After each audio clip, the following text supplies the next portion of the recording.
All right, welcome everyone to today's webinar focused on IIoT, data harmonization and security for Industry 4.0, hosted by both Utthunga Technologies and FDT Group. We are happy to have so many of you able to attend from around the globe. My name is Maggie Carlson with FDT Group, and I'll be introducing our speakers in a minute. I'll be helping in the background for today's event alongside Katie Jones, also from FDT Group, in case anyone needs any help. Let me run through a few housekeeping items today. Just so everybody is aware, this event is being recorded. During the entire event, all attendees will be muted. If you have any technical troubles, please feel free to use the chat section on your control panel located on the right side of your screen. We will hold all questions to the end. However, at any time during the event, please feel free to use the questions section on your control panel to ask any questions. We will leave time at the end of the event to take questions from the control panel and answer them aloud for the recording. So please keep those questions coming. We have a few important handouts for you today also. You can load those also in the control panel. We have included the FDT 3.0 IIoT platform and ecosystem brochure and a few white papers, along with a handout from Utthunga on their device integration services. Lastly, at the end of the event, please take the event survey and tell us how we did. Now let me introduce you to our subject matter expert speakers for today.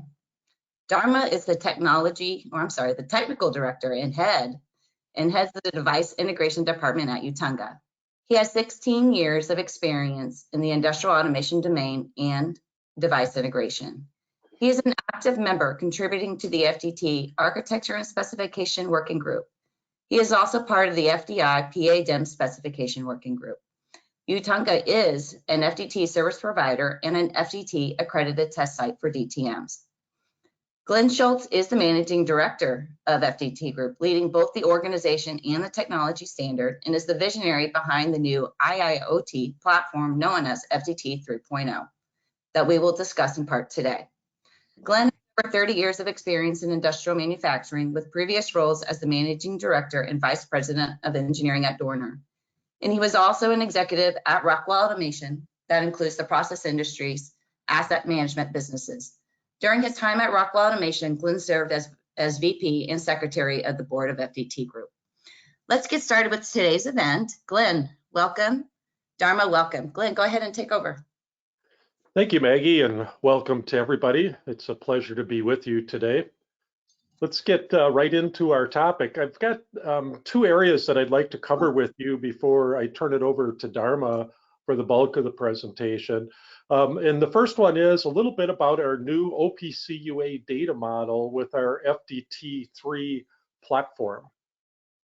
So in our new FDT3 server, we have an OPC UA server built right into the platform. And you can see that highlighted there in the red rectangle. That server comes standard with any server for FDT3. It's built into our developers' toolkits. Everybody that has that toolkit has an automatic worldwide license to redistribute it. And end users, of course, can take great advantage of that by moving data from the FDT server platform to anywhere else in their architecture. So the OPC UA within FDT is a collaborative effort between the OPC Foundation and the FDT Group. And I think this is really great for the industry because here you've got two very large, respected standard organizations coming together for the benefit of the end user community in a collaborative effort to drive out this model. We actually began this work in 2017, and we've done a previous release of the data model that applied to the FDT2 standard. The working group for this consists of these participants. You can see it's leading companies in the industry from both a device perspective, from a system level perspective, and a networking perspective. So it was a very great representation of expertise as they worked on this project.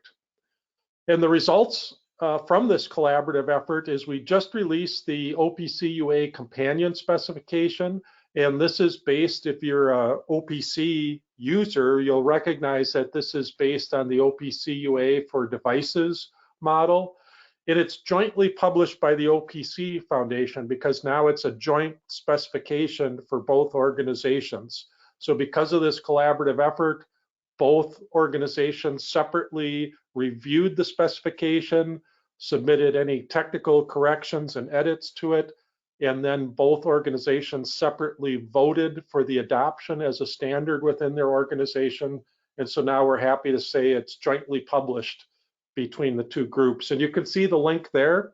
If you're an OPC Foundation member, you'll also find it on the OPC Foundation site.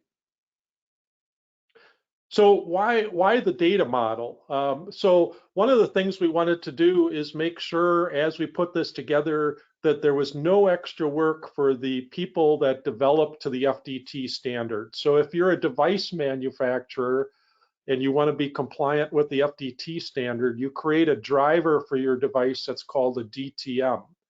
The nice thing about the way this has been architected is the DTM developer doesn't have to do anything special to obtain OPC UA compatibility. In fact, they don't need to know anything about OPC UA. If they simply follow the FDT standard, and this is actually tested that they did during their certification process, they'll automatically make the data from their device through their DTM available to any OPC UA client. They've got zero work to do to drive compatibility. And the nice thing about the data model is all devices and all networks in FDT3 are accessible via OPC UA.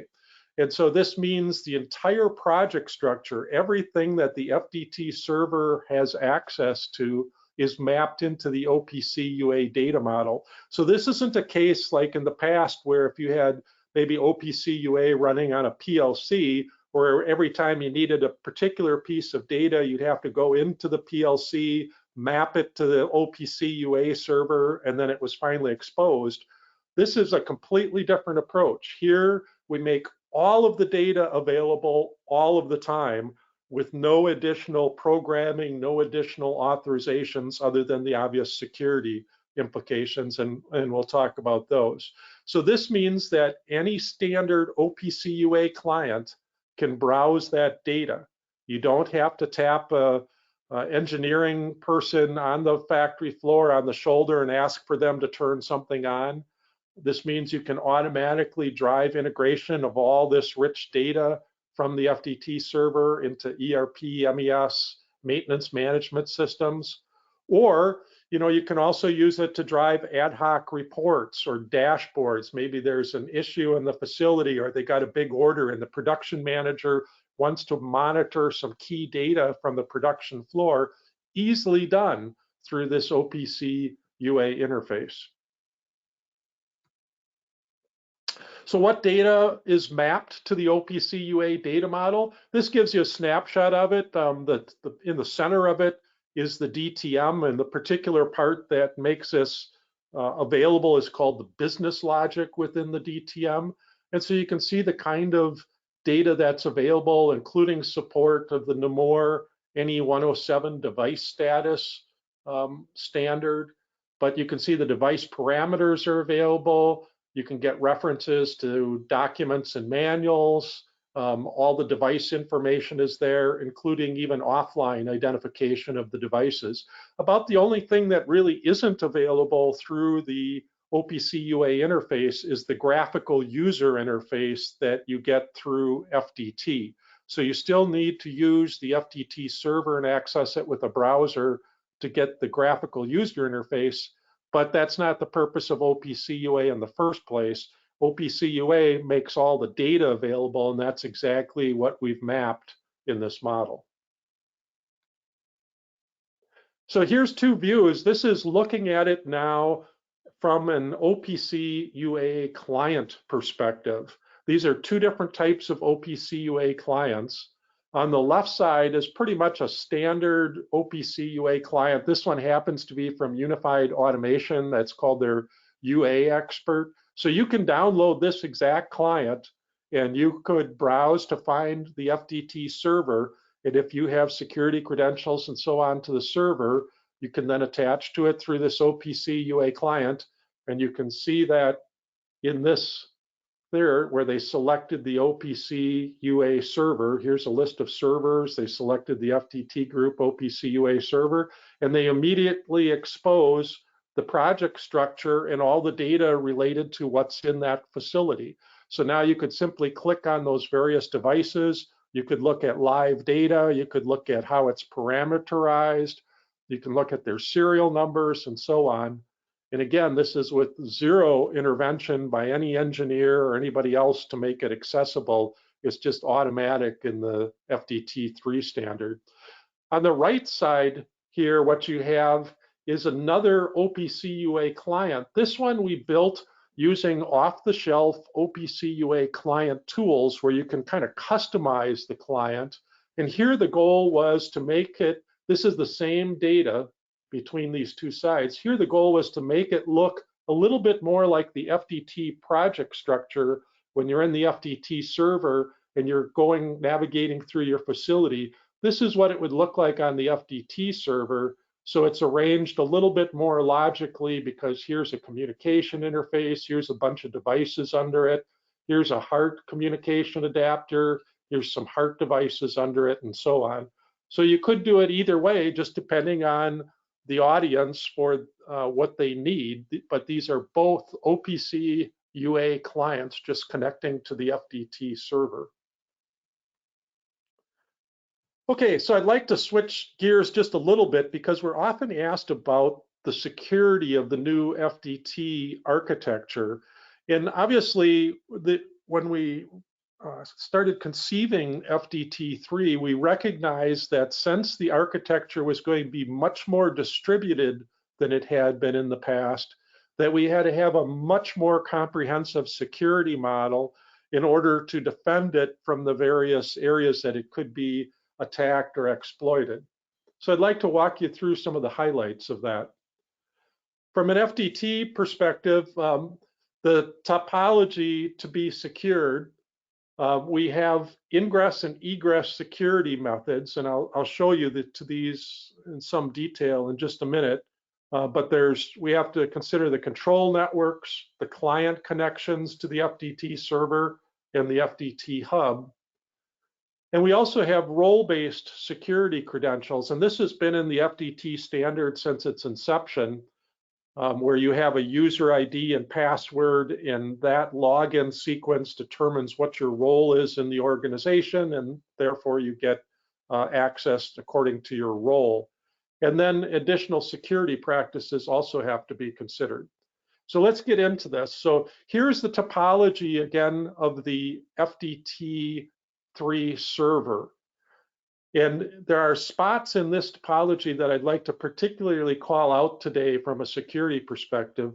The one that you see circled there in red is where data is leaving the FDT server and going to the FDT hub and vice versa, coming down from the FDT hub into the FDT server. The hub is a global repository of all the DTMs, all the certified DTMs that are available to that server. So in the past, you used to have to shop around to find all the DTMs on the various vendor websites.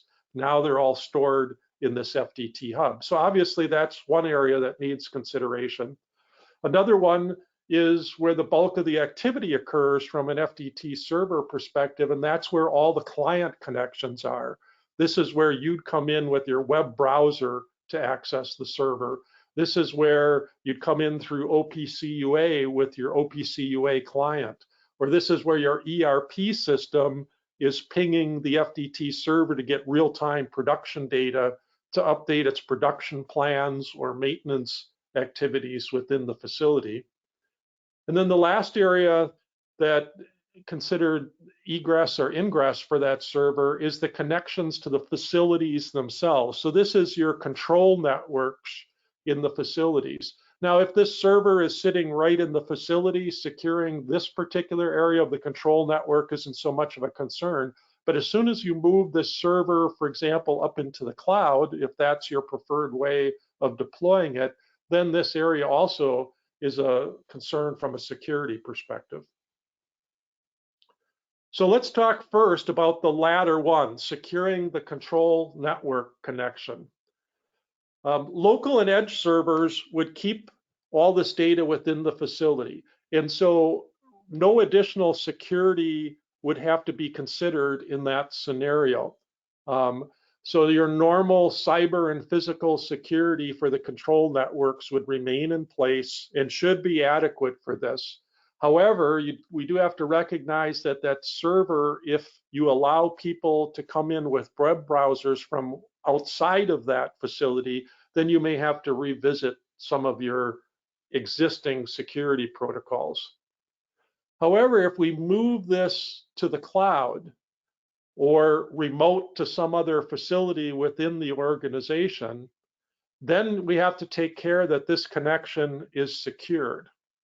Okay, and the most likely way to do this, because most control networks themselves are not secured, and so it would not be wise to just transport these over a typical TCP/IP connection. A good practice here is simply to use the corporate VPN structure to move that data between the server location and the facilities. The VPN allows for authentication, encryption, and integrity. You can tunnel all the traffic from those remote facility control networks up to the server very readily using VPN. And the VPNs can be set up so that if that connection drops for some reason due to an internet provider issue or whatever it might be, they can easily be provisioned to automatically restore that connection.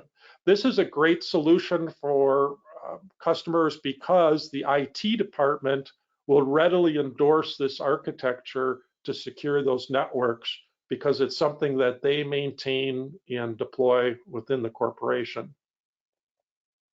So let's move on to securing the client and server. Again, excuse me, this is the area where you'll probably have the most connections, the most activities passing in and out of the server.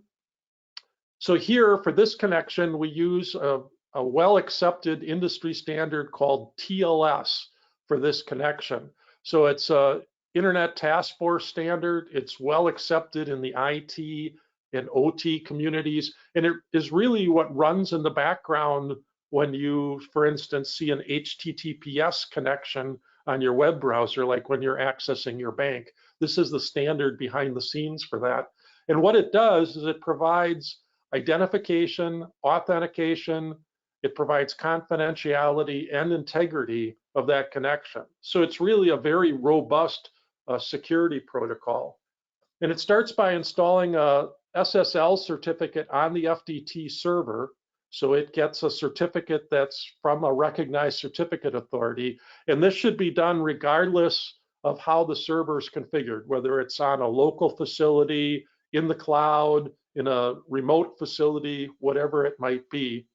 And that certificate has to be validated using the chain of trust in the clients. So all the clients on the outside of this connection must have access or have installed the chain of trust to that server certificate. Pretty straightforward for an IT, OT organization from a configuration perspective.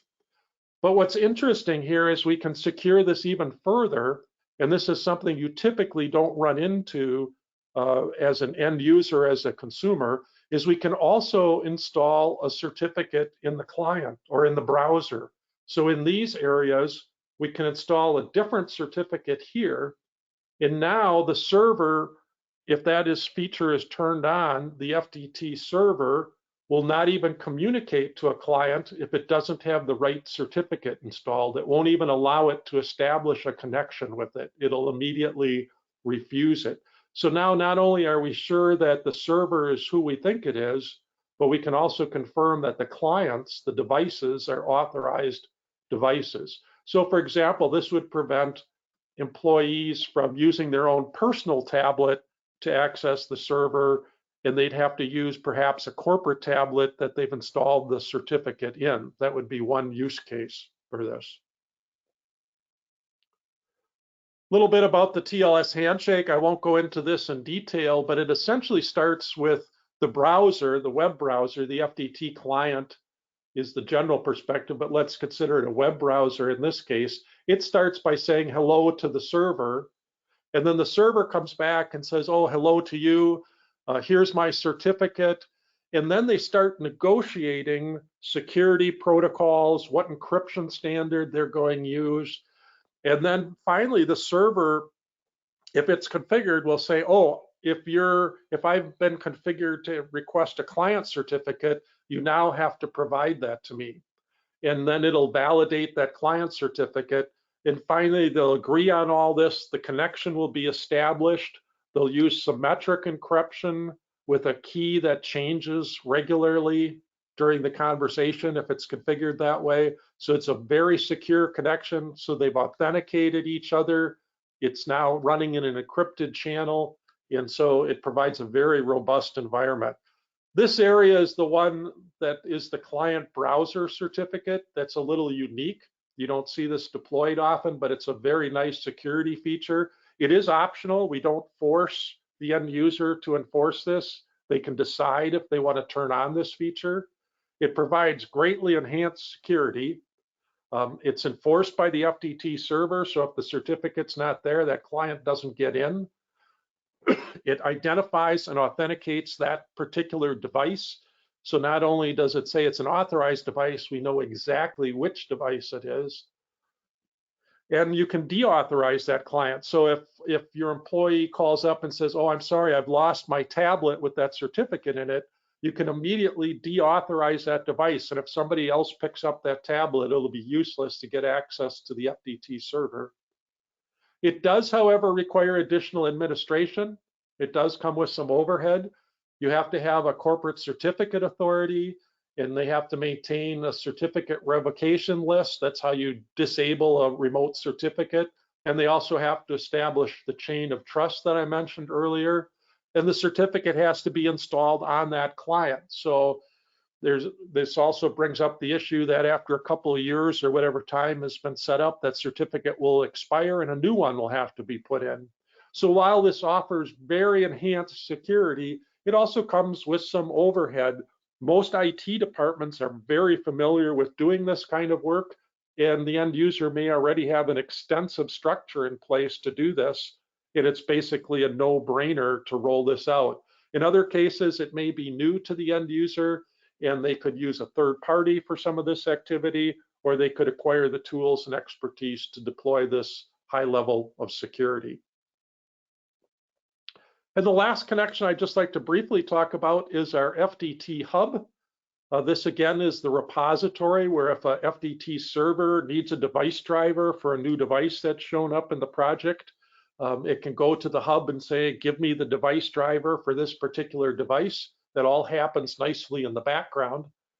So the hub itself acts as another TLS server. So we use the same underlying security protocol there. We enforce the dual certificates in this case. The server has to have a certificate, or if you're running a desktop version of the FDT standard, it has to have a certificate installed in it. And you apply to the FDT group if you have this server for your facility and it needs access to the hub. You apply to us, we will give you a certificate once you've been validated, and then this is a one-to-one relationship. So that certificate would be unique to that particular server, and the hub is informed that this is a valid certificate, so go ahead and communicate with that device. So we follow this TLS with the client certificate protocol, and so it's exactly what was referenced on the prior slide, but we take all the work away from the end user. We've pre-wired all of this into the FDT server. All you have to do is install the certificate in that particular server when you get it, and then the rest all happens for you automatically behind the scenes. You get this very enhanced security protocol as a result of that. All the DTMs then that are downloaded from the FDT hub are encrypted, and they're in a completely tamper-proof channel. So the DTM coming from the hub, you're assured is exactly what was put into the hub. And then those DTMs themselves are also signed by the vendor so that you can be sure it came from the vendor and that it hasn't been altered since the vendor put it up in the hub. So very high levels, multiple levels of security here to ensure the integrity of those DTMs that the server gets from the hub. And then the last little bit here is just our role-based security. This is something I mentioned before we've had since the inception of the standard. You have to have a user ID and password to access the FDT server, in addition to everything else we talked about. The user gets their role-based authorization. So the FDT server passes that to the DTM, and then the DTM restricts what that user or grants access to what that user can see or do. And this is a little chart. This is right out of our standard. So you're welcome to flip through our standard on the website if you want to get a little bit more insight into how the role-based security model works. This has been very well received over the years that it's been in the standard. And so if you haven't had a chance to look at it, please do. Then finally, some additional security practices. Even though we put a lot of thought into the FDT security architecture, this doesn't remove other security protocols or practices that are in the end user facility. So as we all know, you have to constantly be doing threat and risk assessments to decide what else you're going to do in your facility for security. And if you're really paranoid, you could put everything about the FDT server within a corporate VPN. When you do that, then the IT department has the ultimate control over all the access parameters, and the security that we've already talked about for the FDT server remains in place. It's just another layer inside of that secure VPN tunnel. So, and then finally, every once in a while we get asked about if your organization that requires an air-gapped structure, in other words, your control environment is not allowed to have any internet connectivity whatsoever. If that's the case, we do have the provisions to be able to issue a private FDT hub that you can install within your facility so that you don't have to have internet access to gain access to the DTMs. And you can just contact our business office if you're an air-gapped customer or you have a customer that's looking for that capability. The OPC UA server is also very well secured. That's within the FDT standard. And I'd simply refer you to the OPC UA security details on the OPC Foundation website for those details. And with that, I'd like to turn the conference over to Dharma, who's going to walk us through the balance of the discussion. Dharma? Thank you, Glenn.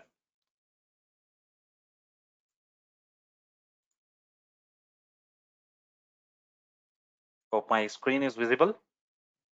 Yep, you're good to go. Thank you, Glenn, for giving overview of security and OPC capability of FDT technology. Hello, everyone.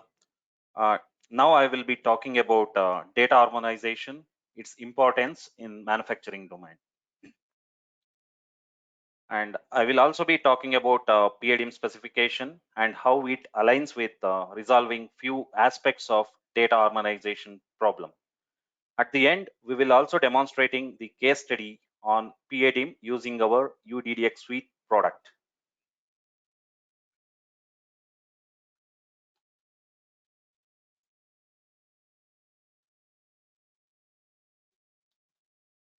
What is data harmonization? The data harmonization is the process of collecting the data from heterogeneous data sources and transferring them to unified data model. In a typical plant environment, automation systems from multiple system suppliers are connected to field instruments from different instrument suppliers using different communication protocol network. The data from these field instruments will vary due to different communication protocol, different instrument supplier, and different instrument profiles. Harmonizing these heterogeneous multiple data sources is very essential and important so that shop floor data can be used effectively by the different IT applications for better decision making and improve the operational efficiency. Why data harmonization is important? For any plant, it is very much essential to improve the operational efficiency and reduce the cost.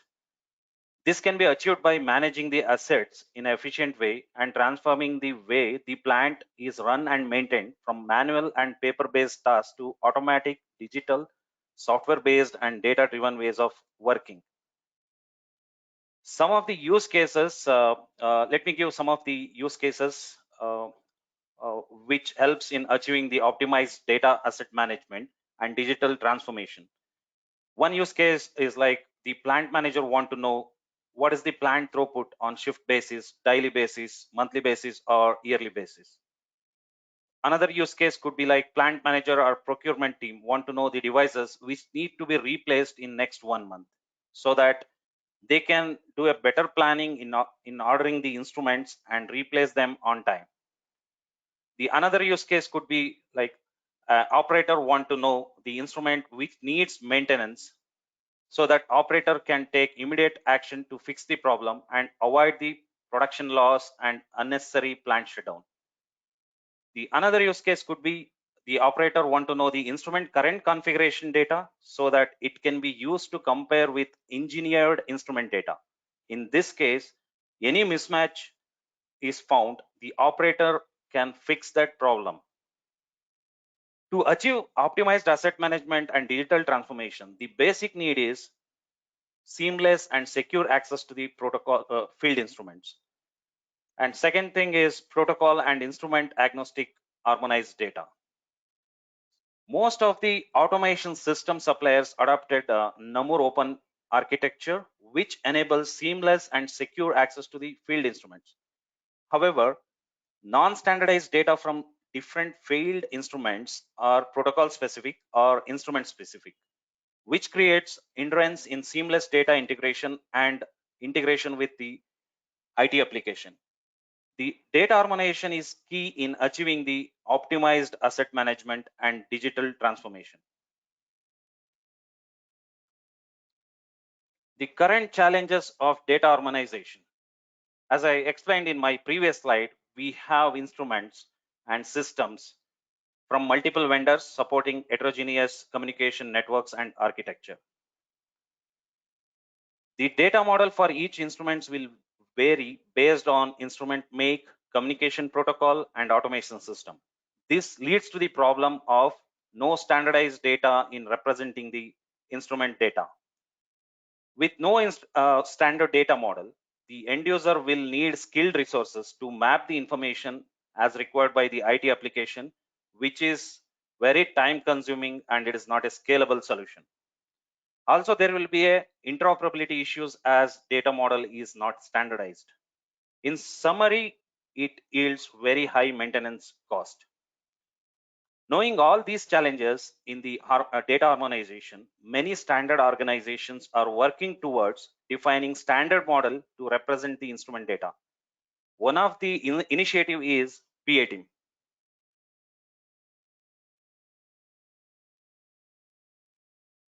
So PA-DIM is an acronym for Process Automation Device Information Model. The PA-DIM is one of the standardized approach and provides the unified device information model in a protocol and device agnostic way. OPC Foundation, Fieldcom Group, and Profibus Profinet International have taken initiative to jointly standardize and specify the information model for process automation devices in a protocol and device agnostic way. The PA-DIM specification is derived from OPC UA address space model, OPC UA for devices companion specification, and common data dictionary standards.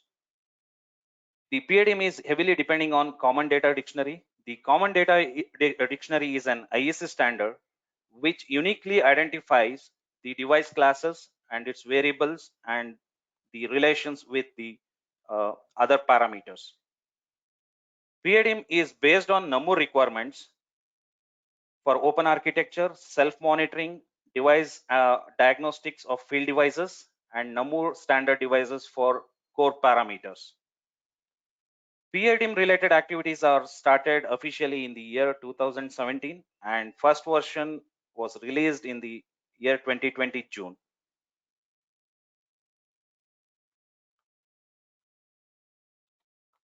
Let us understand what is PA-DIM information model. Okay. PA-DIM information model is basically standardize the data representation of the device. Basically, the PA-DIM information model consists of standard models like device nameplate information, device health and diagnostic information, process variables, and core parameters. The identification group mainly focusing on the identification parameters like manufacturer, then device model, software revision, hardware revision, serial numbers like that. And device health and diagnostics group mainly consists of the parameters related to Namur device status and related alert information. The process variables is grouping all process variables with the related parameters. And when it comes to core parameter groups, it is basically grouping all configurable parameters of the device. The device supplier will provide all necessary PA-DIM mapping for device parameters according to the PA-DIM specification and common data dictionary. This helps the automation system to create PA-DIM information model, which is protocol and instrument agnostic. The protocol and instrument agnostic information model will allow IT software applications to access device information without additional mapping or protocol specific knowledge. The assignment of semantic identifiers according to the common data dictionary will enable IT software applications to understand the meaning of PA-DIM contents. I think this image is little blurred. Okay, here in the standard PA-DIM information model, each parameter from different submodels will be uniquely identified with a unique ID. In the common data dictionary terminology, we call it as IRDI. This is something unique across all the parameters. Say, for example, if we take manufacturer and manufacturer URI or model, this unique ID is common irrespective of the device, irrespective of the communication protocol. So the IT applications can access these parameters of the instrument via this unique ID.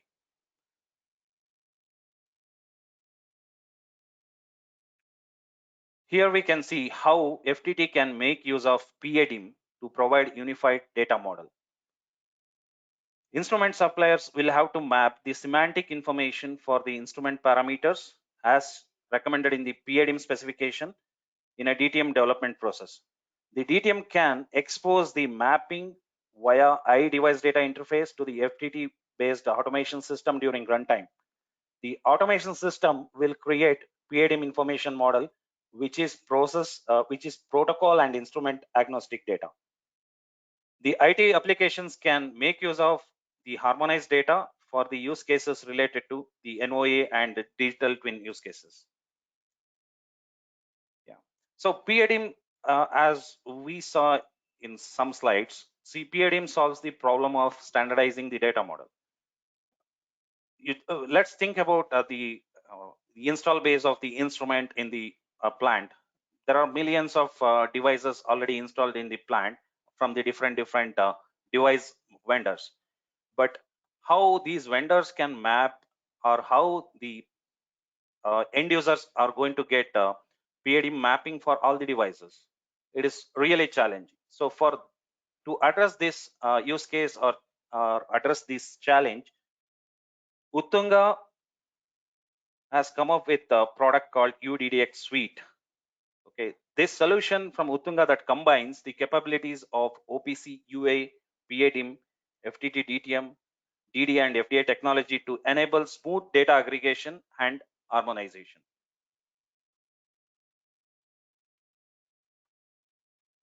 In a typical Namur open architecture, all field instruments, sensors are available at L1 layer. These instruments can be accessible from L2 using automation system via different communication protocols. uDDx Suite will be installed at the same network where the automation systems are installed. uDDx suite will use registered DDs or FDA device packages for each field instruments to access the field instrument data and creates the PA-DIM data model. The PA-DIM enabled device information model will be exposed via OPC UA interface of uDDx suite, which enables secure and reliable access to the process instrument information.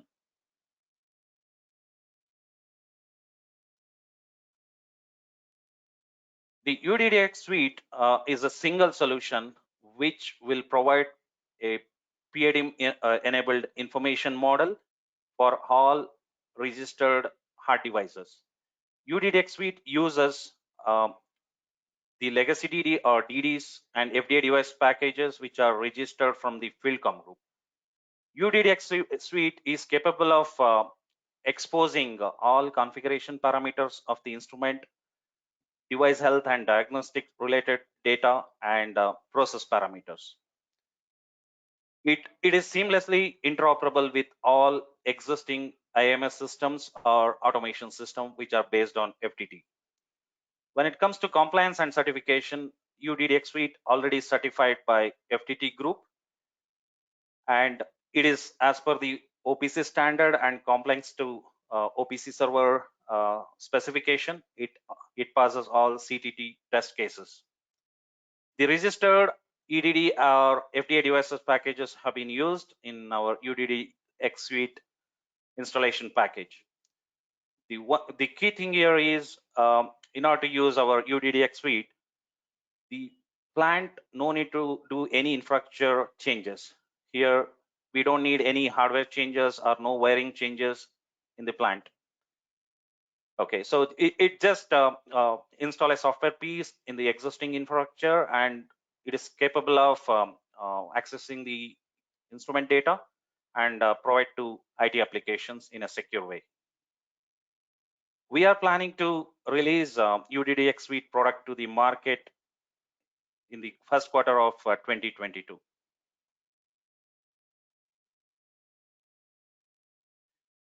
Yeah, uDDx suite, usually it will be installed where that automation system or IMS applications are installed. uDDx suite will be using the DDs or FDA packages which are available for the host application or IMS application. Using those DDs or FDA packages, it will access the instrument data and create PA-DIM enabled information model.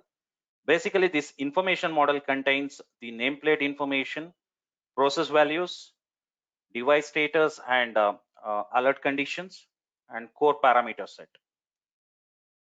So from the IT applications, once the PA-DIM enabled data is available via OPC UA interfaces, any OPC UA client applications can use this information model for different use cases of digital twin or more open architecture use cases.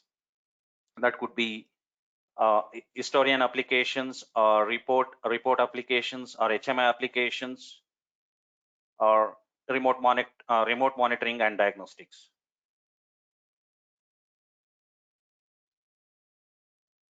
In this slide, I'm just depicting the current architecture of the system which we are going to demonstrate today. We are going to use FieldMate FDT host and our uDDx suite already installed in one of the machine. So from FieldMate, we are going to connect 644 temperature transmitter from Rosemount, and it is going to connect it in a point-to-point way. And from the IT application side, we are going to use a desktop-based OPC UA client, and also we are going to demonstrate from Android tab as well, where we installed another OPC UA client for Android platform.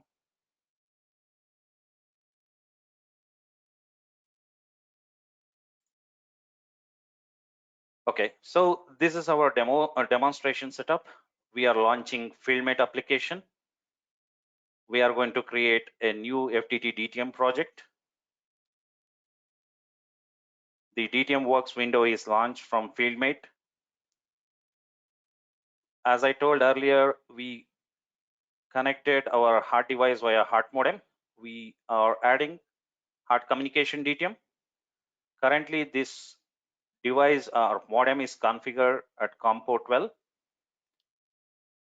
and this modem is connected to Emerson 644 temperature transmitter. For that, we selected our uDDx suite based 644 DTM.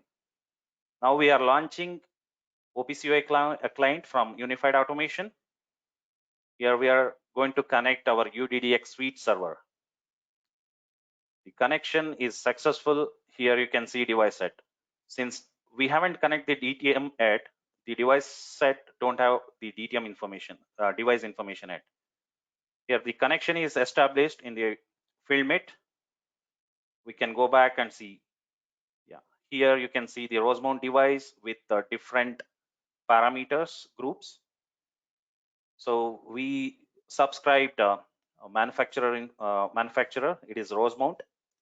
Here you can see the unique identifier, which is reserved for the manufacturer parameter. This is unique across all device instruments. Similarly, we are subscribing model, that is 644 temperature transmitter. And this is the IRDA parameter ID for model. This is the hardware revision.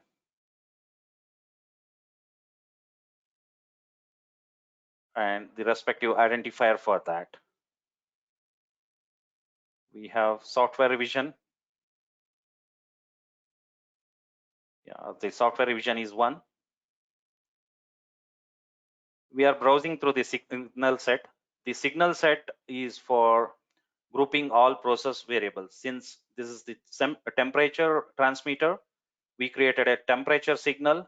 Here, all parameters related to temperature, that could be temperature value, sensor damping, and then a lower limit, upper limit, and associate units are grouped together under one node called temperature signal.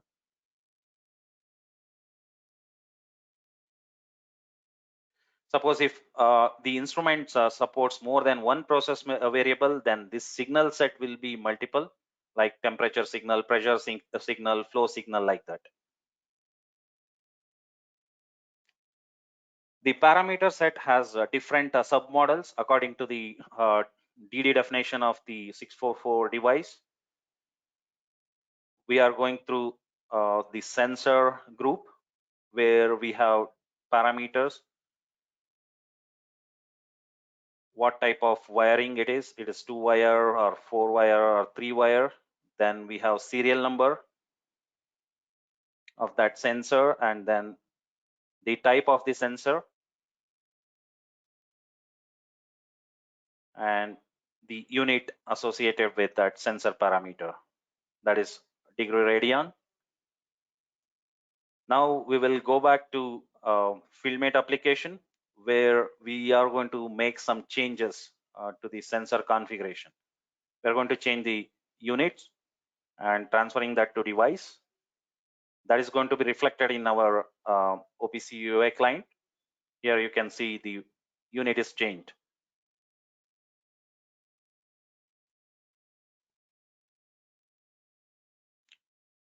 Here we can make a few other parameter changes.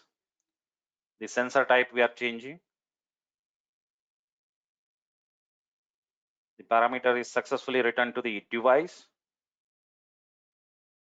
We can see that type parameter is changed here. Yeah, that is reflected here. I will just skipping a few more configuration here. It is same way how we did now.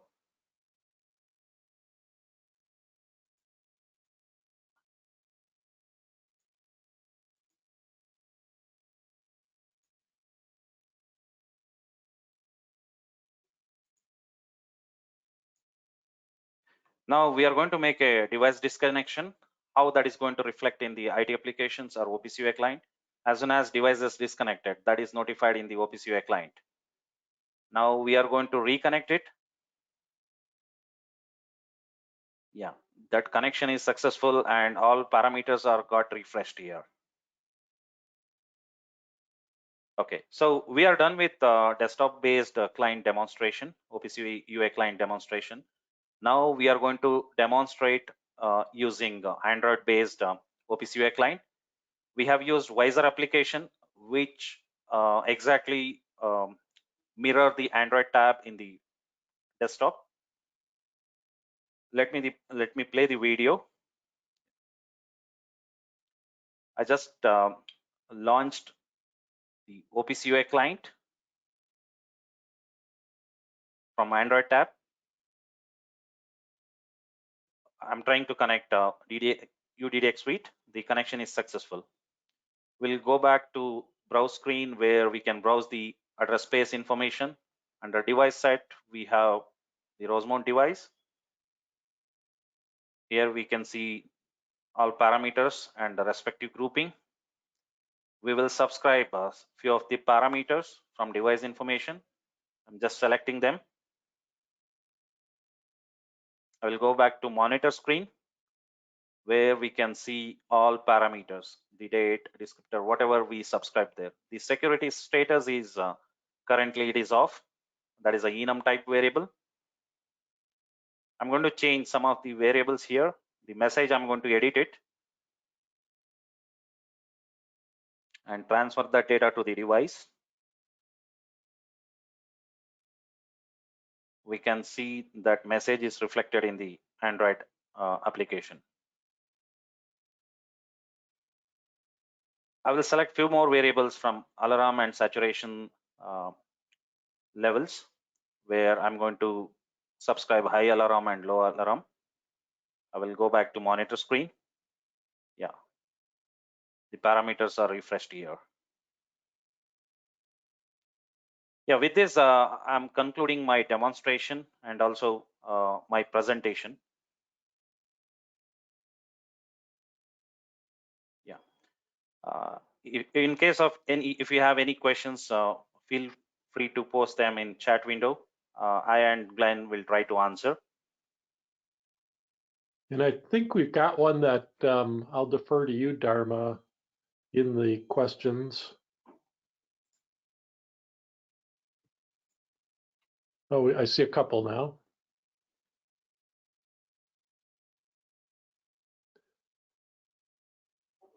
Let me take one while you get a chance to look at those, Dharma. So hello to Vincent, first of all. Question from Vincent. Must all DTMs be instantiated running 24/7 to do this? Great question. And follow on to that is, are there challenges in memory consumption and so on in performance?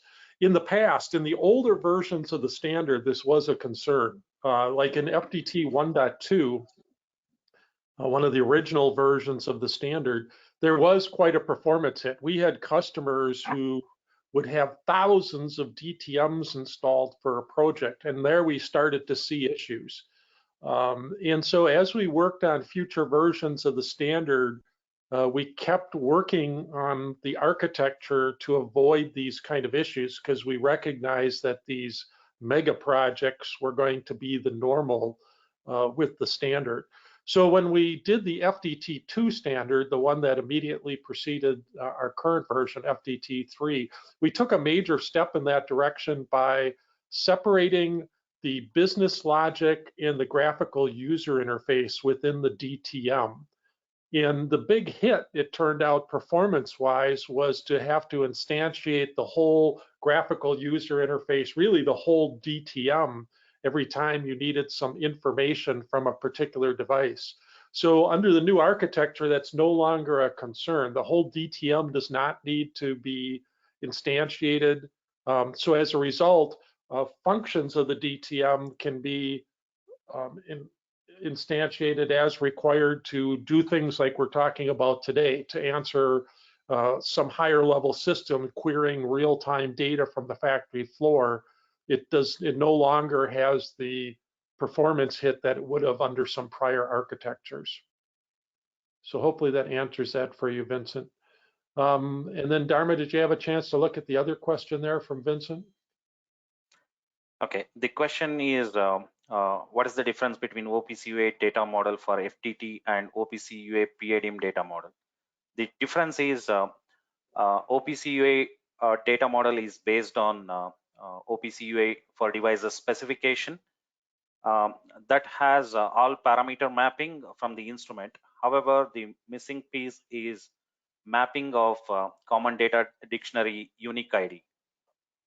That is taken care as part of PA-DIM and also related to the standardizing the data model and submodels with specific instrument type and variable type is taken care in PA-DIM information model. Hope I answered Vincent's question. Thank you.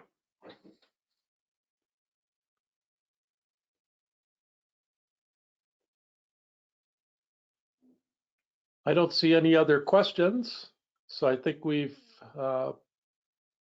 pretty well covered everything. So thank you to all the participants in today's webinar. I hope you found it informative. As Maggie pointed out, please do take our survey at the end, and also take the handouts that are available to you in the handout tab.